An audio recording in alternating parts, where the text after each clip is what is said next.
ہمارے چینل میں خوش آمدید۔ تو چلیے شروع کرتے ہیں آج کی کہانی۔ ایک گاؤں میں ایک مولوی رہتا تھا۔ اس کی 3 بیٹیاں تھیں اور تینوں ہی بے حد خوبصورت اور معصوم تھیں۔ گاؤں کے تمام لوگ ان تینوں لڑکیوں کو بے حد پسند کرتے تھے۔ مولوی کو اپنی تینوں بیٹیوں سے بہت پیار تھا۔ تیسری بیٹی کی پیدائش کے وقت اس کی بیوی کی موت ہو گئی تھی۔ اپنی بیوی کی وفات کے غم میں نڈھال وہ مولوی اپنی بیٹیوں کو بمشکل ہی سنبھال رہا تھا۔ بیوی کے بعد اپنی بیٹیوں کے لیے وہ ماں اور باپ دونوں بن گیا اور ان کی دیکھ بھال اچھے سے کرنے لگا۔ مولوی چاہتا تھا کہ وہ اپنی بیٹیوں کو دینی علوم سے آراستہ کر کے اچھی تربیت فراہم کرے۔ اس کی تینوں بیٹیاں حد سے زیادہ حسین تھیں، اسی لیے وہ شروع سے ہی لوگوں کی نگاہوں سے انہیں دور رکھتا تھا تاکہ اس کی بیٹیوں کو کسی کی بھی نظر نہ لگے۔ اس نے اپنی تینوں بیٹیوں کو الگ ہنر سکھائے تھے۔ سب سے بڑی بیٹی کو لکڑی کا کام سکھایا اور اسے مختلف اقسام کے نمونے بنانے میں ماہر کر دیا۔ گاؤں کے لوگ جب بھی کوئی لکڑی کی چیز بنوانا چاہتے تو مولوی کی بیٹی کے پاس ہی آتے تھے، جس کے بدلے اسے اچھی اجرت بھی ملتی تھی۔ مولوی نے اپنی دوسرے نمبر والی بیٹی کو سلائی کڑھائی کا کام سکھایا۔ اس لڑکی کے ہاتھ میں اتنا ہنر تھا کہ گاؤں کے لوگ اس کے کام کی ہمیشہ بہت تعریف کیا کرتے تھے۔ مولوی کی تیسری اور سب سے چھوٹی بیٹی، جو مولوی کو سب سے زیادہ عزیز تھی، اسے مولوی نے اپنا ایک خاص خاندانی ہنر سکھایا تھا۔ مولوی کے خاندان کا ایک ہنر تھا جو پشتوں سے چلا آ رہا تھا۔ وہ جڑی بوٹیوں سے ہر طرح کی بیماری کا علاج کرنے کا ہنر رکھتے تھے۔ مولوی نے اپنی تیسری بیٹی میں اپنا یہ ہنر انڈیل دیا تھا۔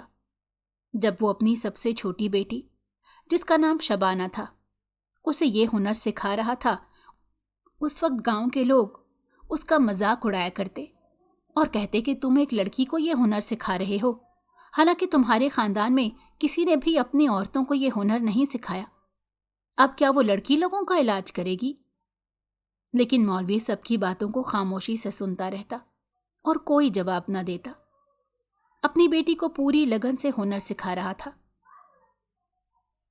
جڑی بوٹیوں کی تعلیم دینے کے لیے وہ اسے پہاڑوں پر لے جاتا، جہاں سے طرح طرح کی جڑی بوٹیاں جمع کر کے لاتا اور ان سے کس طرح دوائی بنانی ہے اپنی بیٹی کو ہر چیز سکھاتا۔ جیسے جیسے مولوی کی بیٹی بڑی ہو رہی تھی، وہ اس ہنر کو اچھے سے سیکھ رہی تھی۔ گاؤں کے وہ لوگ جو اس لڑکی کا مذاق اڑاتے تھے، اب اس کے ہنر سے فائدہ اٹھا رہے تھے۔ وہ لڑکی جس کا بھی علاج کرتی، وہ چند دنوں میں ہی ٹھیک ٹھاک ہو جاتا تھا۔ اللہ نے اس کے ہاتھ میں شفا رکھی تھی۔ دور دور تک یہ بات پھیل گئی، یہاں تک کہ آس پاس کے گاؤں والے بھی اپنی ہر بیماری کے لیے بھاگے بھاگے مولوی کی بیٹی کے پاس ہی آتے تھے۔ اپنی تمام بہنوں میں سب سے زیادہ حسین تھی، اسی لیے مولوی کو ڈر رہتا تھا کہ کہیں کوئی اس پر بری نظر نہ ڈال دے۔ وہ بے حد نیک لڑکی تھی، ہمیشہ خود کو پردے میں رکھتی، لیکن بری نظر تو بری نظر ہوتی ہے، وہ کہیں سے بھی اپنا راستہ تلاش کر لیتی ہے۔ یوں ہی اچانک ایک دن پاس کے ایک گاؤں سے وڈیرے کا بیٹا آیا، جو اپنی ماں کو علاج کے لیے مولوی کی بیٹی کے پاس لایا تھا۔ اس نے جب اس لڑکی سے بات کی تو اس کی سریلی آواز سن کر وہ مدہوش سا ہو گیا۔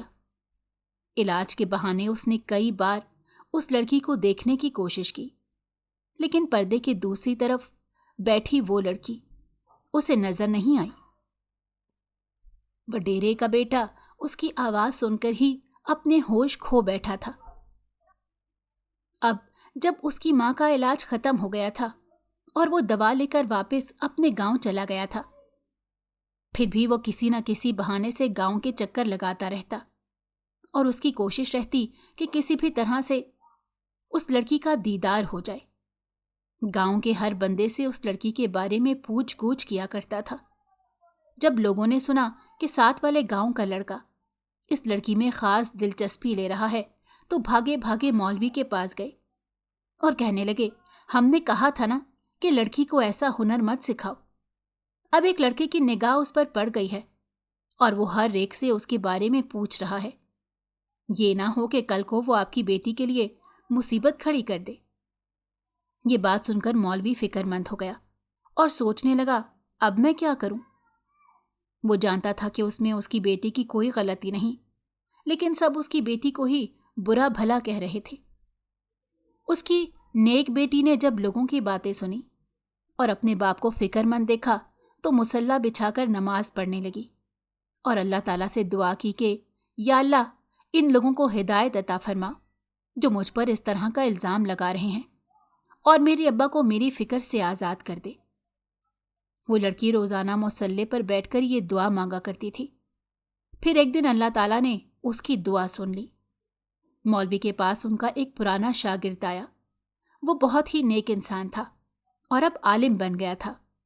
مولوی اس سے مل کر بہت خوش ہوئے اور اس کی خاطر تواضع کے لیے اچھی دعوت کا انتظام کیا۔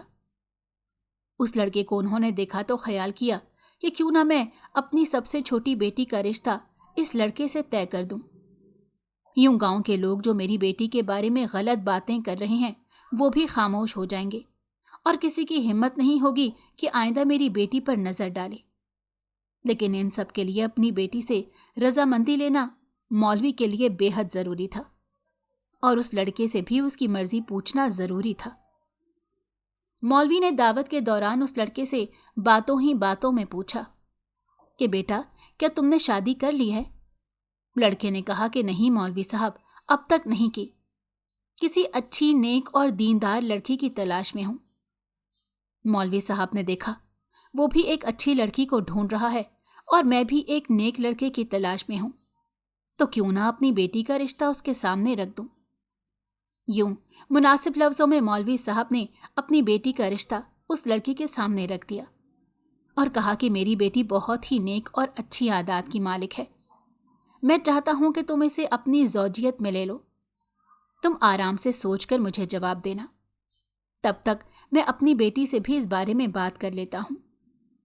وہ نوجوان راضی ہو گیا اور مولوی صاحب سے کہا کہ میں آپ کو 1-2 دن میں جواب دے دوں گا۔ دعوت سے فارغ ہو کر جب وہ نوجوان اپنے گھر گیا تو مولوی صاحب نے سوچا کیوں نہ میں جا کر اپنی بیٹی سے اس بارے میں بات کرتا ہوں۔ مولوی صاحب اپنی بیٹی کے کمرے میں گئے تو دیکھا وہ مصلی پر بیٹھی دعا مانگ رہی تھی۔ وہ جانتے تھے کہ اپنے باپ کو پریشانی میں دیکھ کر ان کی بیٹی بھی پریشان ہو گئی ہے اور اسی لیے روزانہ دعا کرتی ہے۔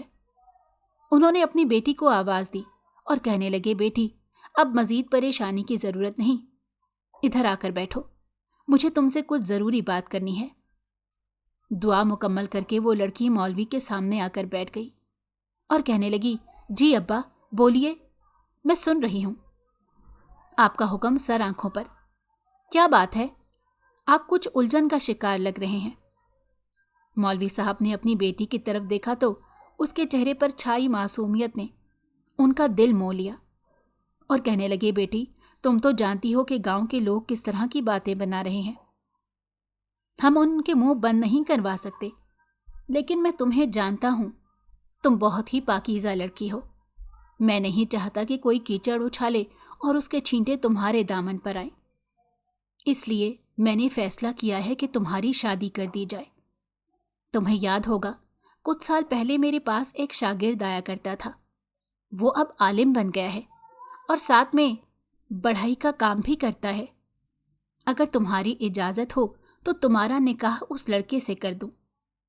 مولوی کی بات سن کر لڑکی نے سر جھکا لیا اور کہنے لگی، ابا جیسا آپ مناسب سمجھے، آپ کی رضامندی میں میری بھی رضامندی ہے۔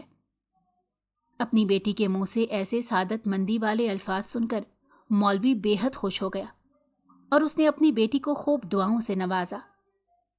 اگلے دن وہ نوجوان مولوی کے پاس آیا اور کہنے لگا، مولوی صاحب، میں نے بہت غور و فکر فرمایا اور اس نتیجے پر پہنچا ہوں کہ آپ کا فیصلہ درست ہے۔ میرا تو کوئی ہے نہیں، میرے بڑے آپ ہی ہیں، جو فیصلہ آپ کریں گے وہ مجھے قبول ہوگا۔ یوں دونوں کا رشتہ پکا ہو گیا۔ گاؤں بھر میں یہ بات پھیل گئی۔ کچھ دن بعد مولوی نے اپنی بیٹی اور اس نوجوان کا نکاح کر دیا۔ مولوی کی بیٹی رخصت ہو کر نوجوان کے ہمراہ نئے گھر میں آ گئی۔ وہ ایک نئی امید کے ساتھ آئی تھی کہ وہ اپنی نئی زندگی بہت ہی خوشی سے شروع کرے گی، لیکن اس رات اس لڑکی کی امیدوں پر پانی پھر گیا اور اس کی ساری خوشیاں ملیاں میٹ ہو گئیں۔ ابھی اسے رخصت ہوئے کچھ وقت ہی گزرا تھا کہ اچانک سے ان کے گھر کے دروازے پر دستک ہوئی۔ نوجوان نے اٹھ کر دروازہ کھولا تو دیکھا باہر ایک عجیب و غریب چہرے والا انسان کھڑا تھا جس کے لمبے لمبے بال تھے۔ وہ غصے میں نوجوان سے کہنے لگا، جس لڑکی سے تم نے شادی کی ہے وہ لڑکی میری ہے، اسے ہاتھ بھی لگایا تو میں یہ گھر جلا کر راکھ کر دوں گا۔ وہ میری محبت ہے اور مجھے پسند کرتی ہے۔ مولوی نے زبردستی اس کی شادی تم سے کر دی ہے۔ یہ سن کر وہ نوجوان غصے سے آگ بگولا ہو گیا اور دروازہ بند کر کے اندر آیا اور اپنی بیوی سے کہنے لگا، وہ آدمی کون ہے اور تمہیں اپنا کیوں کہہ رہا ہے؟ نوجوان کی بیوی نے اسے سارا قصہ کہہ سنایا، لیکن نوجوان کا دل اس کی طرف سے خراب ہو گیا تھا۔ اس نے کہا، میں تم سے کل بات کروں گا۔ وہ لڑکی ساری رات پریشانی میں مبتلا رہی۔ اگلے دن مولوی تک یہ بات پہنچی تو اس نے نوجوان کو سمجھایا بجھایا۔ نوجوان نے واپس آ کر اپنی نئی نویلی دلہن سے معافی مانگ لی اور اس کے ساتھ اپنے رشتے کی شروعات کی۔ کافی وقت بیت گیا لیکن اکثر وہ آدمی اسے پریشان کرنے لگ گیا تھا۔ وہ جانتی تھی کہ یہ وہی وڈیرے کا بیٹا ہے جو شادی سے پہلے اس کے پیار میں پڑ گیا تھا۔ ایک دن وہ لڑکی گھر پر اکیلی تھی۔ اچانک کسی نے اس کے گھر کا دروازہ بجایا۔ لڑکی نے جب دروازہ کھولا تو سامنے وہی وڈیرے کا بیٹا کھڑا تھا۔ لڑکی سے کہنے لگا، اگر تو نے میری بات نہیں مانی تو میں تجھے اور تیرے گھر والوں کو مار ڈالوں گا۔ وہ لڑکی ڈر گئی اور سوچنے لگی، اگر اس لڑکے سے میری جان نہیں چھوٹی تو میرے گھر والوں کو نقصان پہنچ جائے گا۔ اس مسئلے کا کوئی حل اسے سجھائی نہیں دے رہا تھا۔ روزانہ وہ لڑکا آ کر اسے دھمکیاں دیتا۔ ایک دن تنگ آ کر وہ لڑکی اپنی سہیلی کے پاس گئی اور اسے سارا واقعہ کہہ سنایا۔ اس کی سہیلی نے اسے کہا، پہاڑوں کے پیچھے ایک غار میں ایک عورت رہتی ہے جو ایسا عمل کرتی ہے جس سے انسان کی ہر مراد پوری ہو جاتی ہے۔ میں تمہیں وہاں لے چلتی ہوں، وہ ضرور ہماری مدد کرے گی۔ لڑکی یہ بات سن کر حیران رہ گئی اور کہنے لگی، میں ایسے غلط کاموں میں ہرگز نہیں پڑنا چاہتی ہوں۔ مگر اس کی سہیلی نے اسے مجبور کیا اور ساتھ لے گئی۔ لڑکی نے سوچا، ہو سکتا ہے وہ واقعی میں ہماری مدد کر لے اور میرے گھر والے اس آدمی کے شر سے بچ جائیں۔ لڑکی شیطان کے بہکاوے میں آ گئی اور پریشانی میں شیطان نے اس کا فائدہ اٹھایا۔ وہ اپنی سہیلی کے ساتھ پہاڑی کے پچھلے حصے پر بنے اس غار میں چلی آئی۔ اس کھنڈر نما غار میں عجیب و غریب قسم کی بدبو پھیلی ہوئی تھی اور جگہ جگہ کٹے سر لٹکے ہوئے تھے۔ یوں لگتا تھا جیسے جانوروں کی کھوپڑیوں کو سکھا کر یہاں لٹکا دیا گیا ہو۔ وہ سیاہ لباس پہنے ایک عورت بیٹھی تھی اور کوئی منتر پڑھ رہی تھی۔ وہ دونوں اس عورت کے سامنے بیٹھ گئیں اور سونے کے کچھ سکے اس کے سامنے رکھ دیے۔ عورت بولی، بتاؤ کیا مسئلہ ہے؟ لڑکی نے ساری بات اس عورت کے گوشو گزار کر دی اور کہنے لگی، میری مدد کیجیے، مجھے اس لڑکے سے نجات دلا دیں۔ وہ عورت اس لڑکی کی طرف دیکھ کر بولی، تمہیں اس کی بہت بڑی قیمت چکانی پڑے گی۔ لڑکی راضی ہو گئی اور یوں اس عورت نے 30 دن کے لیے ایک عمل کرنا شروع کر دیا۔ جیسے جیسے وہ عمل کرتی جا رہی تھی وہ نوجوان لڑکی سے دور ہوتا جا رہا تھا۔ آخر 30 دن کا یہ عمل ختم ہوا اور مکمل طور پر وہ نوجوان وہاں سے غائب ہو گیا۔ اس لڑکے کے وہاں سے غائب ہوتے ہی لڑکی کی مصیبت ٹل گئی اور وہ اپنی زندگی میں خوشی خوشی رہنے لگ گئی۔ کچھ وقت بعد اسے خبر ملی کہ وہ حاملہ ہے۔ وقت گزرتا گیا اور اس نے ایک بیٹے کو جنم دیا۔ بیٹے کے پیدا ہوتے ہی سب گھر والوں میں خوشی کی لہر دوڑ گئی۔ مولوی بہت خوش تھا کہ اس کے ہاں نواسا پیدا ہوا ہے، لیکن کچھ دن گزرنے کے بعد اس کی حالت خراب ہونے لگی اور جسم اکڑنے لگا۔ لڑکی خود بھی ماں تھی، اسی لیے اس کا علاج کرنے کی کوشش کی، لیکن پھر مایوس ہو گئی کیونکہ وہ بچہ ذہنی اور جسمانی طور پر بالکل معذور ہو چکا تھا۔ لڑکی زور زور سے رونے لگی۔ پھر کچھ عرصے بعد اس کے ہاں ایک اور بیٹے کی پیدائش ہوئی اور وہ بھی کچھ دن بعد بیمار پڑ گیا اور اس کی بھی ایک ٹانگ کام کرنا بند ہو گئی۔ یوں اس کے دونوں بچے معذور ہو گئے۔ ایک بار پھر لڑکی امید سے ہوئی اور اب کی بار جب دائی نے اس کے نئے پیدا ہونے والے بچے کو دیکھا تو چیخیں مارتی ہوئی گھر سے باہر بھاگ گئی، کیونکہ اب کی بار کوئی لڑکا یا لڑکی نہیں بلکہ ایک سانپ کا بچہ پیدا ہوا تھا۔ لڑکی اور اس کے گھر والے یہ دیکھ کر حیران رہ گئے۔ کالے رنگ کا وہ سانپ پھن اٹھائے سب کو دیکھ رہا تھا۔ سب کہنے لگے کہ لڑکی میں ضرور کوئی نہ کوئی خامی ہے یا اس پر جنات کا سایہ ہے جو اس نے ایک سانپ کو پیدا کیا ہے۔ لڑکی بے حد پریشان ہو گئی کہ آخر اس کے ساتھ یہ کیا ماجرا ہو رہا ہے۔ پھر ایک دن اسے یاد آیا کہ کئی سال پہلے اس نے اپنے گھر والوں کو بچانے کے لیے ایک غلط عمل کروایا تھا، کہیں یہ اس سب کا انجام تو نہیں۔ یہ سوچ آتے ہی اس کے تو ہاتھ پاؤں ہی پھول گئے، اسے کچھ سجھائی نہیں دے رہا تھا۔ پھر بالآخر اس نے ایک فیصلہ کیا اور مولوی کے گھر واپس آئی، انہیں ایک کمرے میں لے کر گئی اور روتے ہوئے سارا واقعہ کہہ سنایا کہ کس طرح اس نے شیطان کے بہکاوے میں آ کر اس عورت کے ذریعے کالا جادو کرایا تھا تاکہ وہ لڑکا اس کے خاندان کو کوئی نقصان نہ پہنچا پائے۔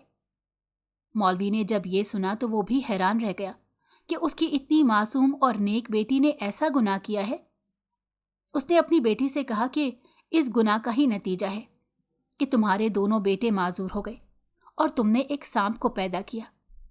لڑکی بولی، ابا مجھے اس سے نجات دلوا دیں، میں نے بہت بڑا گناہ کر لیا، میری مدد کریں۔ مولوی نے کہا، بیٹا ہر گناہ کی معافی ہوتی ہے، تم اللہ سے سچے دل سے معافی مانگو، میں اس جادو کا کوئی توڑ نکالتا ہوں۔ وہ لڑکی مصلی بچھا کر بیٹھ گئی اور اللہ سے رو رو کر معافی مانگنے لگی۔ دوسری طرف مولوی اس عورت کے ٹھکانے کی طرف گیا اور اپنے چند شاگردوں کے ساتھ وہاں بیٹھ کر اللہ کا ذکر کرنے لگا۔ مسلسل کئی دن تک وہاں ذکر کرنے کی وجہ سے اس عورت کے جادو کا اثر کم ہونے لگا اور آہستہ آہستہ اس کی صلاحیت تقریباً بالکل ہی ختم ہو کر رہ گئی۔ ایک دن وہ عورت پہاڑ چڑھتے ہوئے ہلکے سے جھٹکے سے کئی گز نیچے جا گری اور وہیں اس کی موت ہو گئی۔ یوں اس کی موت کے ساتھ ہی اس کا جادو بھی ختم ہو گیا۔ مولوی کی بیٹی نے اللہ سے سچے دل سے توبہ کی کہ آئندہ وہ کسی بھی مصیبت میں پڑ جائے لیکن اللہ کے علاوہ کسی کے پاس نہیں جائے گی۔ اس واقعے کے کچھ عرصے بعد اس لڑکی کے ہاں 2 جڑواں بیٹیوں نے جنم لیا اور دونوں ہی بے حد خوبصورت تھیں اور بالکل صحت مند تھیں۔ کئی سال گزر گئے، انہیں کسی طرح کی کوئی بیماری نہیں لگی۔ لڑکی اب اپنی زندگی میں بے حد خوش تھی۔